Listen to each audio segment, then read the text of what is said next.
Bodoh. Profesor doktor yang tadi saya sebutkan, itu contohnya.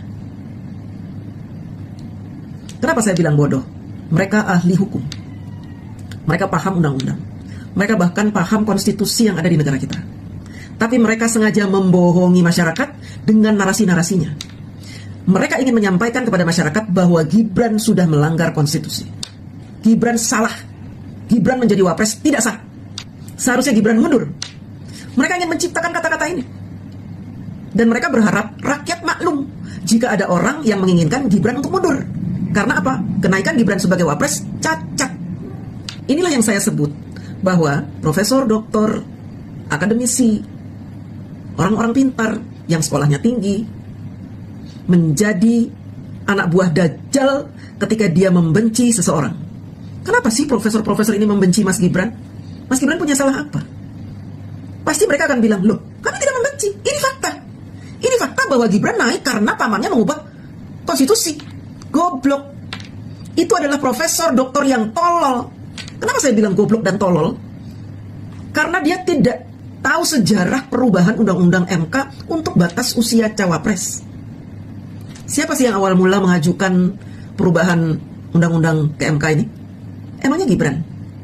Gibran yang ngajuin ke pamannya gitu. Hei, profesor, kalau nggak tahu cari tahu. Oh, atau jangan-jangan sudah tahu, tapi pura-pura nggak tahu. Pura-pura buta tuli. Sehingga kalian mengungkapkan narasi-narasi yang menyesatkan. Dan akhirnya narasi-narasi kalian sebagai orang-orang pintar, akademisi, profesor, doktor, ahli, hukum, dijadikan referensi untuk para mantan-mantan jenderal mengajukan surat ke DPR dalam rangka meminta DPR memakzulkan Gibran. Ini yang saya bilang, goblok, dungu, tolol. Tanggalkan semua titel-titel kalian itu. Masa kalah dengan emak-emak seperti saya? Saya aja tahu, 8 bulan sebelum MK memutuskan untuk mengubah undang-undang, ada anak-anak muda yang mengajukan perubahan itu. Anak-anak mudanya itu siapa? Emang ada nama Gibran di situ? Anak-anak muda yang mengajukan itu, bahkan dia tidak menyangka jika hasil dari pengajuan dia untuk mengubah undang-undang itu akan bermanfaat dan menguntungkan Gibran. Gibran 8 bulan sebelum MK memutuskan itu pun tidak pernah berpikir akan menjadi wapres. Menginginkan dirinya diangkat menjadi wapres, dia tidak berpikir itu. Dia masih sibuk ngurusin Solo. Sama dengan pamannya. Pamannya juga tidak menyangka jika Gibran dilamar oleh beberapa orang untuk menjadi wapres. Pamannya ketika memutuskan perubahan undang-undang itu, pada saat itu, hanya berpikir bahwa memang undang-undang ini menghambat majunya anak-anak muda untuk memimpin bangsa ini. Sehingga beliau bersama 9 hakim yang ada di MK mengadakan voting antara yang setuju untuk mengubah atau yang tidak setuju. Ternyata yang setuju 5 hakim, termasuk pamannya Gibran.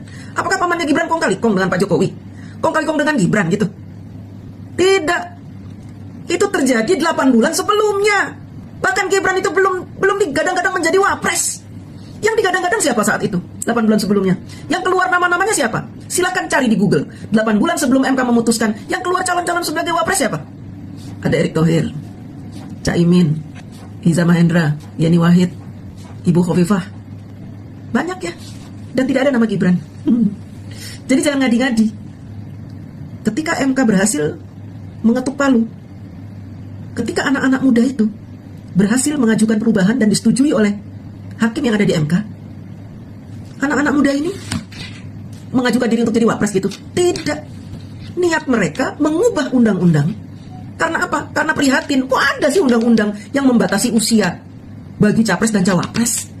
Sementara di negara asing sana, di luar sana, presiden-presidennya itu umurnya 28, 30. Masih ada banyak yang di bawah 40.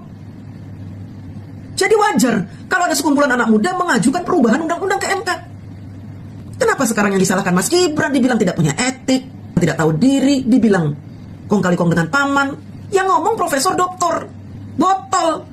Janganlah kalian membodohi masyarakat dengan narasi-narasi provokatif, narasi-narasi kebencian. Akhirnya masyarakat awam nanti akan mengira benar seperti itu.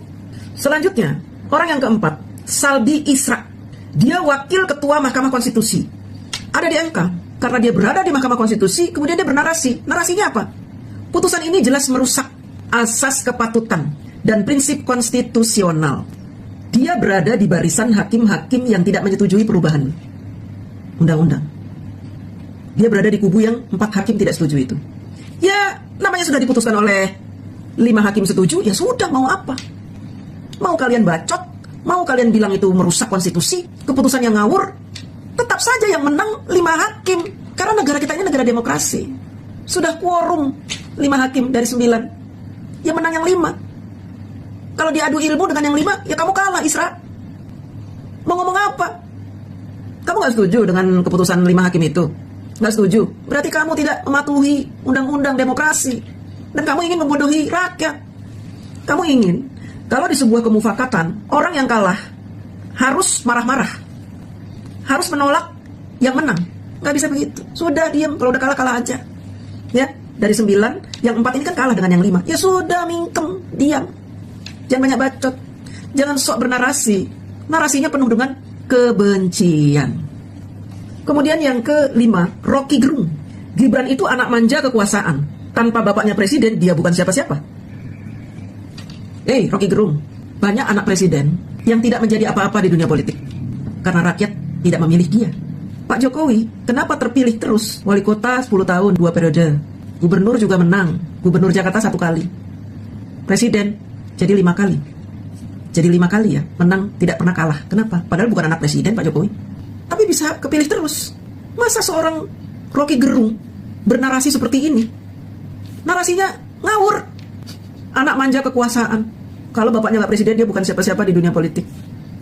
Pendapat apa? Orang kayak gini masih dikasih panggung aja nih, si Rocky Gerung.